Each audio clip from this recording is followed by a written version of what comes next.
అయ్యలారా అమ్మలారా అందరికీ చెప్తున్నా,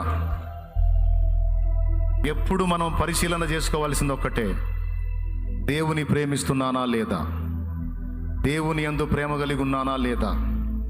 దేవుని ప్రేమిస్తే యథార్థంగా ఉంటావు, కపటపు నడత నడవవు. దేవుని ప్రేమిస్తే పొరుగువాన్ని ప్రేమిస్తావు. దేవుని ప్రేమిస్తే సువార్త ప్రకటిస్తావు. దేవుని ప్రేమిస్తే ఆయన చిత్తం నెరవేరుస్తావు. దేవుని ప్రేమిస్తే ఆయన గురించే ఆలోచిస్తావు. దేవుని ప్రేమిస్తే దేవుడు చెప్పినవన్నీ వెతుక్కొని చేస్తావు. ఇదొక్కటి జాగ్రత్త పడండి. ఎంతమందికి అర్థమైంది? ఆ రోజు నుంచి ఈ రోజు దాకా నేను ఎప్పటికీ వెతుక్కునేది అదే. దేవుడు అభ్యంతరపడే ఆలోచనలు కానీ, ప్రవర్తన కానీ, విషయాలు కానీ నా దగ్గర ఏమన్నా ఉన్నాయా అని నన్ను నేను వెతుక్కుంటా, పరిశీలించుకుంటా. నాకు ఇష్టం అది.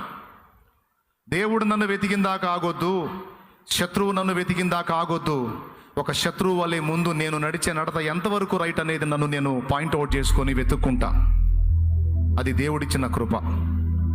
ఈరోజు వరకు నేను వేసే అడుగులన్నీ ఆశీర్వాదకరంగా మారడానికి ఆ వెతుక్కొనుట అనేది నాకు చాలా ఉపయోగపడింది. పరిశీలన, లోకుల్ని వెతకటం, వాళ్ళు తేడా వీళ్ళు తేడా అంటాం కాదు. మనకున్న దుర్లక్షణం అది.